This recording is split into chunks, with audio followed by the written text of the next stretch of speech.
guys, and welcome back to my channel. So today I want to talk about the 5 main things that you're going to need to know, or that you should already know, about just natural hair, how to keep your hair healthy and how to keep it growing. We're going to talk about hair density, hair thickness, the curl pattern, your texture, and we're going to talk about the porosity of natural hair. So if you like what you hear, then stay tuned for the rest of the video.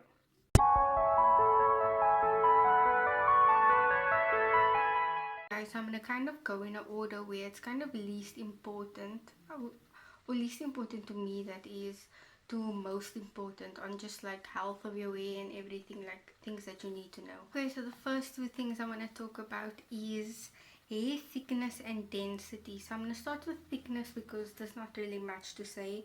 It's literally just your one strand on your hair and how thick that exact strand is. So you can check it by kind of taking one strand and rubbing it between your fingers, seeing how it feels, how thick it feels. Also, pull it out and compare it also to other people's hair. That is also a great way to see how thick your actual hair is, because comparing it to itself is not that easy. So yeah, so thickness of your hair is just like the thickness of the shaft of your hair. Then when we go to density of your hair, okay, so density is the amount of strands growing on your hair. So where thickness is how thick the strands are, density is how much of that strands are growing on your head. So when it comes to why this is important, it's just when it comes to choosing correct products for your hair and choosing the different types of hairstyles, because as you know, some hairstyles look better with thicker hair and some hairstyles just don't look right with super thick hair. So yeah, that's where that density and thickness will help you. It won't really help you with hair strength and okay, it won't really help you with that. There's nothing that you can really change about this. It is how it is. There's nothing you can change. Just make sure that you know what your hair density is and what your hair thickness is, so that it can help you in the ways I explained. So for density, let's go more in depth. You get low density and then high density. There is one in the middle. So low density is where your hair is, where you kind of have less strands of hair, if you want to say. So how you can check if you have low or high density, it's leave your hair like after just washed, or yeah, just leave it, let it dry, and then you want to see if by just looking in the mirror and looking, like, just turn your head and look actually if you can see your scalp.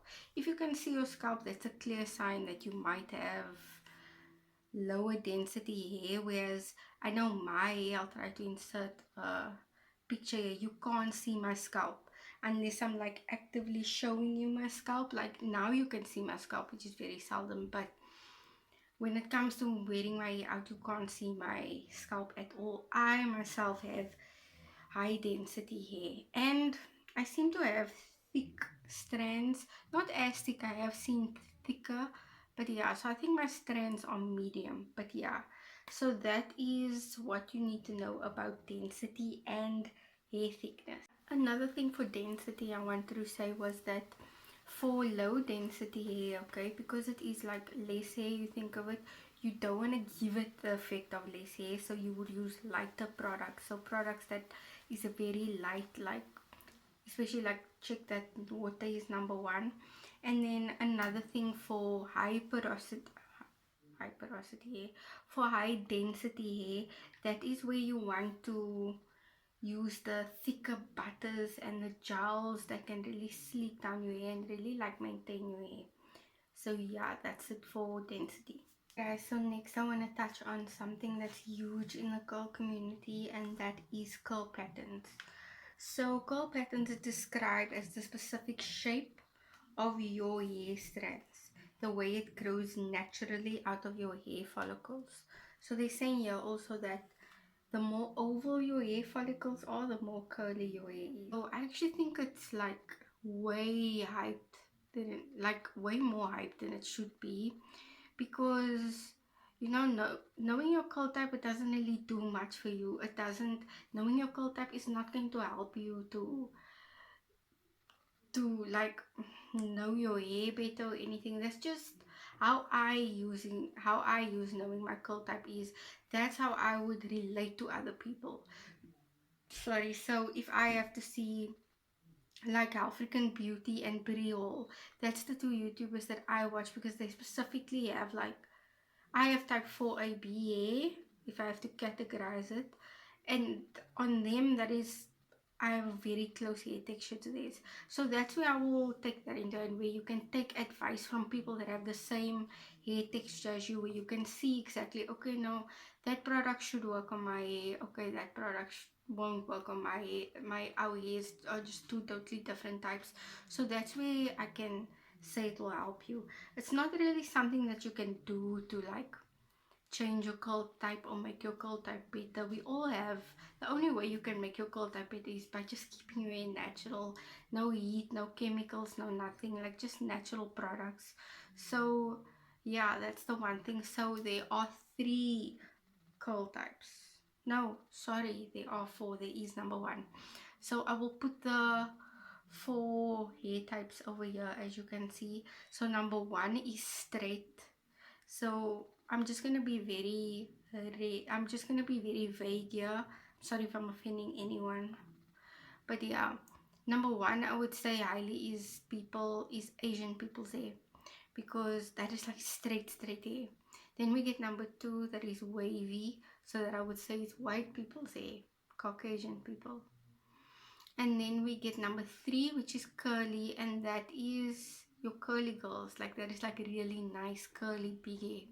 And then you get your type 4, which is the kinky and coily, like really like coils, and then kinky also like coils, so kind of like tighter smaller coils, if you want to say that. So yeah, so those are the different textures. One thing I do want to say about this, that I actually heard from somebody, I saw it on Instagram, where this one girl was saying, I can read curl types kind of good now after looking at so much different curl types. I can, okay, let's talk for type 4 hair now.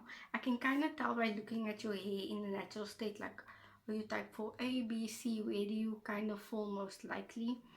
So this girl, she had type 4A of what I could tell of looking at her. And she went on about where she doesn't believe in curl types at all, because her hair sometimes looks like 3B, 3C. She can get a look like 4A, 4B, and in an afro it looks like 4C. So she said she has all these curl types. There's a very big difference to your natural curl type and then your manipulation curls. So like if I do finger coils, I could sometimes, like in the first few days, I can pass for somebody who might have 3C hair and like perfectly 4A hair, but then if I puff out my afro, you wouldn't believe that my hair can do that when I do finger coils. So just because your hair can be manipulated into different curl patterns doesn't mean that you originally have all those curl patterns, if you understand what I'm saying. So yeah, you will basically mostly have two curl patterns in your head. Three, you could have three. If you have four, then you're like a four-leaf clover, you special. But yeah, that's what I want to say. So you can have more than one curl types, but yeah, your hair is not all the curl types. Just because like my hair is very versatile. I can go from, if I wanted to straighten my hair can probably look like, okay, let's say type 3A. But yeah, anyway, that's what I wanted to touch on for curl types. Next one we're talking about is hair texture. So your hair texture will kind of like, you get three types of textures. So it's fine, medium, and thick or coarse types. So the first type is fine hair. Okay, so fine hair is very fragile. Fine hair is the hair that, you have some of your friends that is very light compared to yours, like, well, not compared to yours, even yours could be, but your hair is just much lighter compared to others. I don't know how to explain it, but like when the wind blows, your hair will blow the most.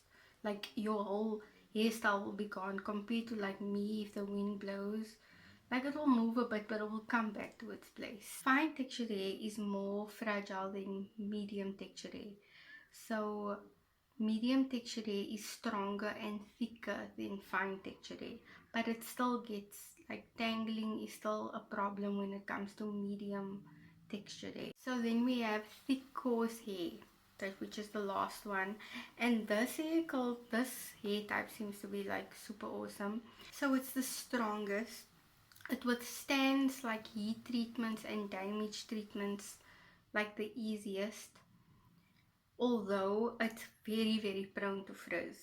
So that's how I kind of know this is where I am. And another thing, it takes super long to dry. So if you have thick corset, that's where you do those twist outs or those styles where you start off with and you like have to wait 2 days for it to dry. You probably have coarse texture hair. Okay, so lastly, I'm going to touch on, to me, the most important topic. So, ever since I started actually taking note of this topic, my hair really started flourishing, and I started to get tons of compliments on my hair.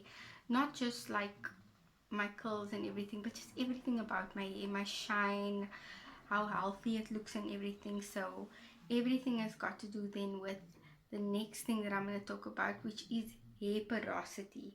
So you must have heard a lot about hair porosity. Okay, so hair porosity is the ability for your hair strands to absorb and to hold moisture. So it's kind of how moisture penetrates your hair. So there are certain things that can obviously change your porosity of your hair. That is like heat treatments, chemical treatments, coloring your hair, even actually atmosphere like pollution and stuff like that. I've read that can also affect the porosity of your hair. So it's anything that just is in contact with your hair. So if the air is dirty and it's in contact with your hair a lot, it can affect your hair porosity. Also climate, so the temperatures you're in all the time. Relocating can also mess up your hair, or not mess up, but change it. So there's a lot of factors when it comes to changing it. So the three different types of porosities, it's the low porosity, high porosity, and low, medium, and high porosity. So you want to be by medium. Medium is like the safe zone. Okay, so I will put a picture up here and that will show you kind of the water test. It shows you, so you take your strand of water, your strand of hair. You take a clear glass of water and you put it in and leave it for like 10 minutes so they can soak and see where your hair is after 10 minutes. So if it's still on top of the glass, you have low porosity hair. If it's like busy floating on its way to the bottom or it did sink a bit, you have medium porosity hair. And if it sink completely, you have high porosity hair. So now I want to tell you about the differences between these. So if you have low porosity hair, I want to actually put it in like this one way that I actually thought of, and I was like, yeah, that is an amazing way to explain it. So think of, I'm not going to explain a medium porosity hair because that is kind of like the best of both worlds. That's like both of them have errors. The medium porosity is the one where just everything is good. So I'm going to explain the two sides that you don't want to be on, that we probably are on. So I am on the low porosity side, but either way I'm going to explain both sides. So I'm going to start off with low porosity. So with low porosity hair, your hair follicles are so tight. The follicles on your hair are so closely packed that it doesn't allow anything in. Or it does allow, but very little, like super little. So we think of the low porosity hair as the magazine pages, and we think of the high porosity hair as the tissue papers. So we take the same amount of both, and you take a drop of water and you squeeze it onto the magazine pages, and you will see it will sit first on top of the paper, and after like a few minutes it will actually soak into the paper, and you'll see it will be wet. And it will be wet like for, let's say, a while. The magazine will stay wet for a little while because the pages are a bit thicker. Then when we move over to the high porosity hair, which is the tissue paper, when we put a squirt of water on there, it will absorb so quick, but the same quickness it absorbs will be the same quickness that it dries out. So that's the same way that your hair works. So low porosity hair takes a while to absorb, and once it absorbs, it stays there for a while. But it takes a long while to actually get it in. Whereas high porosity hair, once it gets in, it doesn't stay in too long, and then it's almost as quickly out. So there's different ways you can kind of tweak it so that you move more towards the medium porosity. So for low porosity hair, you would want to, I'd say when you do your wash day routine, you want to use the LCO method, which is in the leave-in, the cream, and then the oil, which is moisture, and then moisture again, and then the sealing.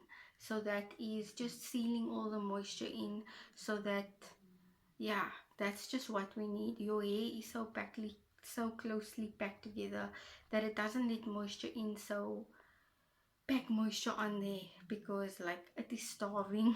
Okay, then for high porosity, I would suggest that you use the LOC method, which is the leave-in, oil, and then cream, which then acts as leave-in, which is moisture, oil then to seal it so that it doesn't leave your hair as quick, and then a cream on top of that just for extra moisture, just to make sure that you're good to go. Yeah guys, and then the basic tips, which is obviously use sulfate free products, sulfate and paraben free products, but also every now and then, which I would suggest like monthly, do use like a clarifying one that does have sulfates in, but don't like slack on that product. They buy something that is actually